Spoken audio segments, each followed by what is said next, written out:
Na cidade de Chipre, em 300 a.C., vivia um comerciante muito rico chamado Zeno.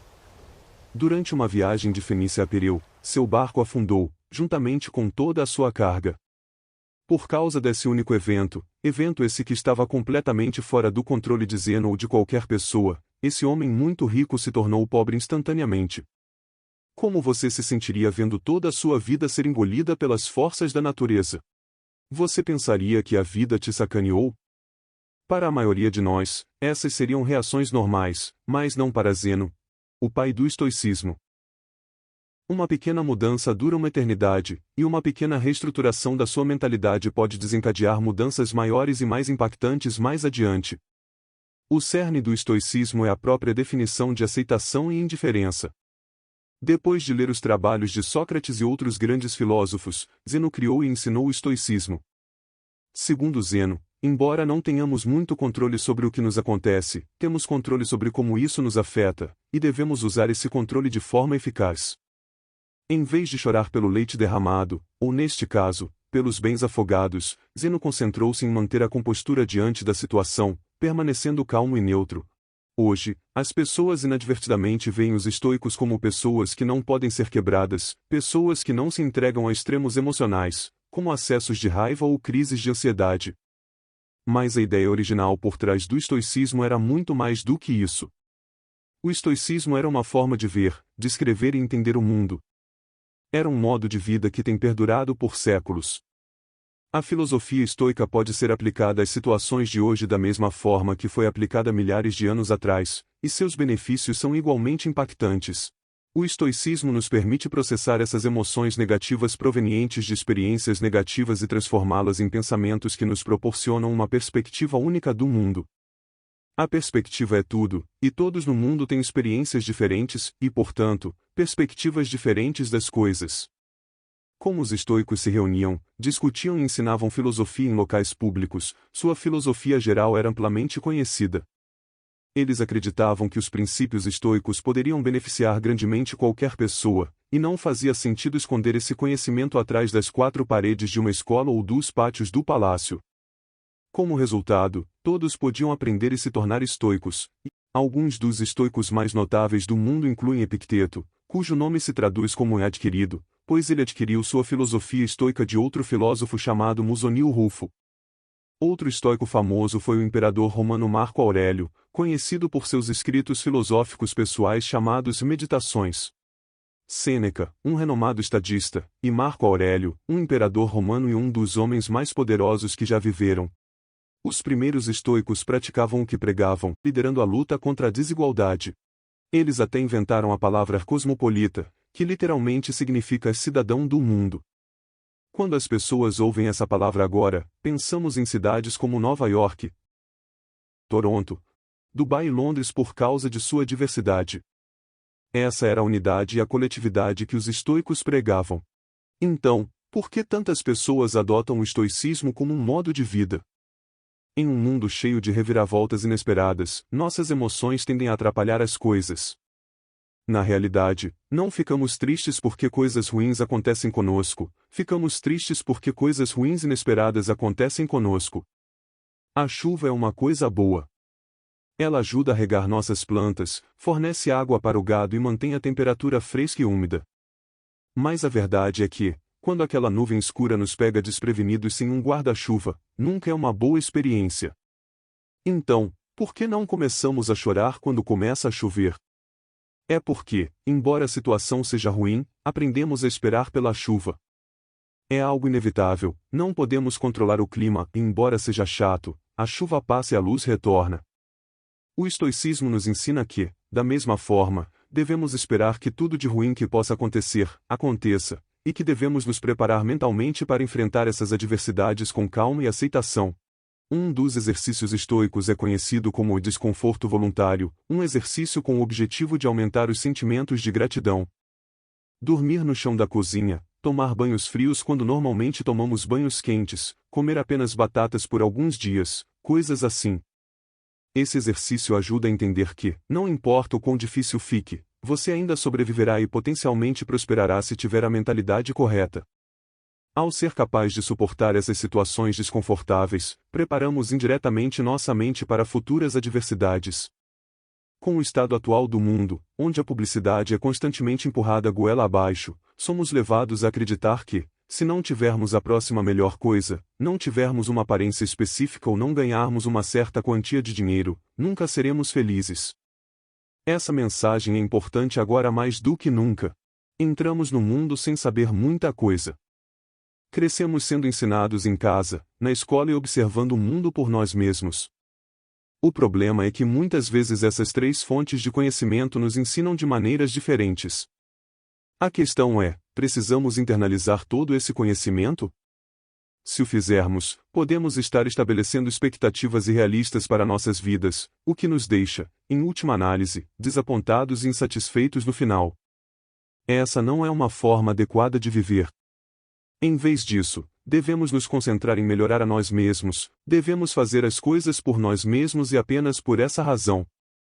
Vincular qualquer esperança externa ou apego secundário às ações que tomamos quase sempre leva à decepção. Na maioria das vezes, acabamos tentando preencher esse vazio com coisas externas. Gastando todo o seu dinheiro em um carro chique, uma casa ou até mesmo iniciando uma família. Às vezes, fazemos todas essas coisas por seu valor externo e não por seu valor interno. Mas o estoicismo ensina que, se abordarmos a vida dessa maneira, colocamos nossa felicidade nas mãos de forças externas, forças que podem sempre falhar. Carros quase sempre quebram, desastres naturais arrasam cidades inteiras e as taxas de divórcio aumentam a cada ano. Mas mesmo as coisas gratuitas na vida têm um custo. O custo do espaço, tanto físico quanto mental. Como Sêneca escreveu uma vez, aprender a viver com menos criará espaço em sua vida para as coisas que realmente importam para você. Em vez disso, devemos colocar nossa felicidade em nosso valor intrínseco como seres humanos e em nada do que temos ou podemos adquirir fisicamente. Devemos escolher fazer o nosso melhor para manter a cabeça fria, independentemente do que a vida nos reserve. Porque, não importa o que desejemos, no final do dia não temos controle sobre a maioria das coisas que nos acontecem, mas temos todo o controle sobre como reagimos a essas coisas. Essa é a dicotomia do controle, o princípio mais importante da filosofia estoica. Nas palavras de Epicteto, a tarefa principal na vida é simplesmente esta: identificar e separar questões para que eu possa dizer claramente a mim mesmo quais são externas e estão fora do meu controle, e quais têm a ver com as escolhas que realmente controlo. Os estoicos ensinam que devemos aprender a separar o que podemos controlar do que não podemos controlar. Esforçar-se para alcançar metas é uma boa qualidade, mas se desmoronar quando essas coisas não acontecem do seu jeito é, na visão dos estoicos, inútil. Fazer vídeos no YouTube é, bem, muito mais fácil do que ser um imperador romano, mas ainda pode ser desafiador às vezes. Primeiro, você precisa formar sua ideia, o que leva uma eternidade, depois pesquisar essa ideia, descartá-la porque é ruim, recomeçar, escrever o roteiro do vídeo, criar o vídeo, editá-lo, fazer a miniatura, o título e tudo mais antes de clicar em enviar. Tudo até o momento em que você clica em enviar é tudo com você. No entanto, assim que você clica no botão de envio, o poder passa para o algoritmo do YouTube.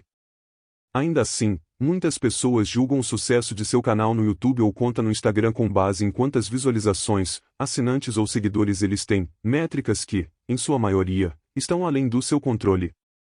Os estoicos ensinam que, em vez disso, você deve julgar o sucesso de seu trabalho com base na quantidade de esforço que você investe, e não no resultado de suas esperanças externas.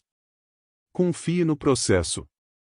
Pense em uma pessoa que trabalhou duro em seu emprego nos últimos 6 meses. Agora ele sente que merece uma promoção e, portanto, vai até seu chefe com seu relatório de desempenho. O chefe agradece, não concede a promoção e ele vai para casa pensando que deve ser ruim no trabalho.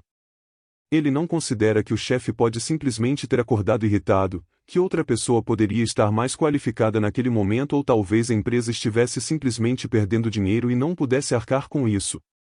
Ele não sabe o motivo, mas ainda está chateado.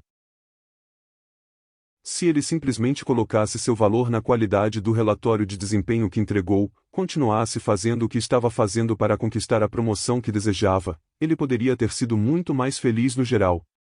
Com a perspectiva certa, seu objetivo não teria sido diminuído, apenas adiado. É essa reformulação da sua mentalidade que é crucial. Um verdadeiro estoico não vê seus sucessos com base no ganho financeiro de suas empreitadas, mas se conforta com o fato de que pode viver uma vida confortável sem todas as coisas que o dinheiro pode comprar.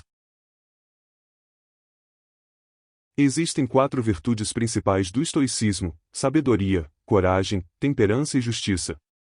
Sabedoria é a capacidade de separar o que é interno do que é externo e a habilidade de escolher nossa reação às coisas que nos acontecem. Como Victor Frankl disse, entre o estímulo e a resposta, há um espaço. Nesse espaço está o nosso poder de escolher nossa resposta. Coragem, 2 palavras: persistir e resistir.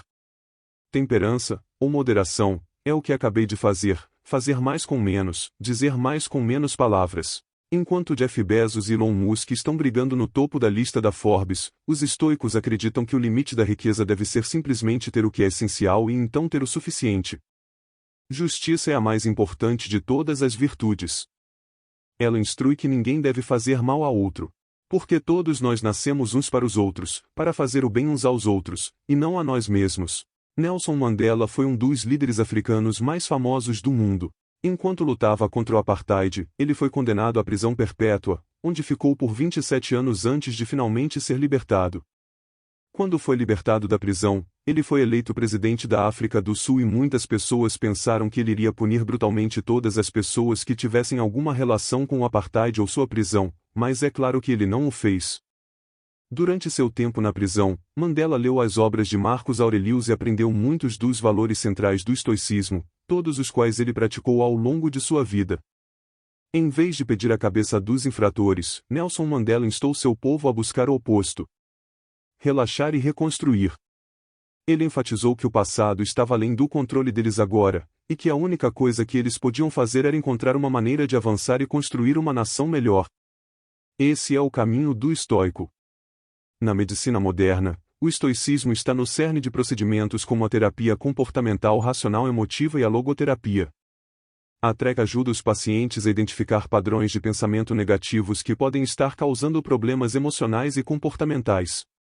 Isso permite que você questione a lógica por trás desses pensamentos negativos, e quando perceber que muitos deles são infundados, possa substituí-los por crenças mais produtivas e saudáveis.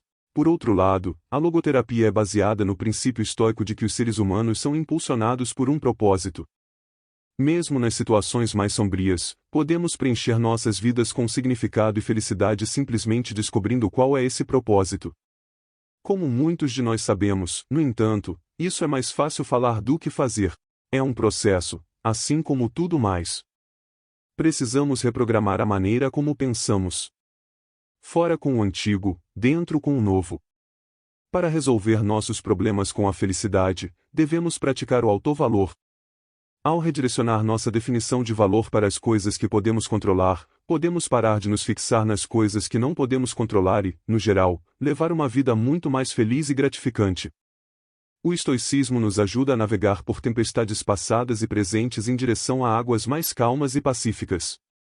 E se nosso navio afundar e todos nós nos afogarmos, podemos encontrar paz no fato de que vivemos uma boa vida, embora não tão longa quanto esperávamos. Porque lembre-se, tudo tem um fim.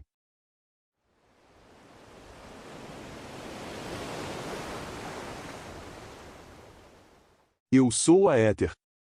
E convido a você embarcar em uma jornada de desvendar enigmas e descobrir segredos ocultos comigo. Inscreva-se no canal para receber mais vídeos, e até a próxima!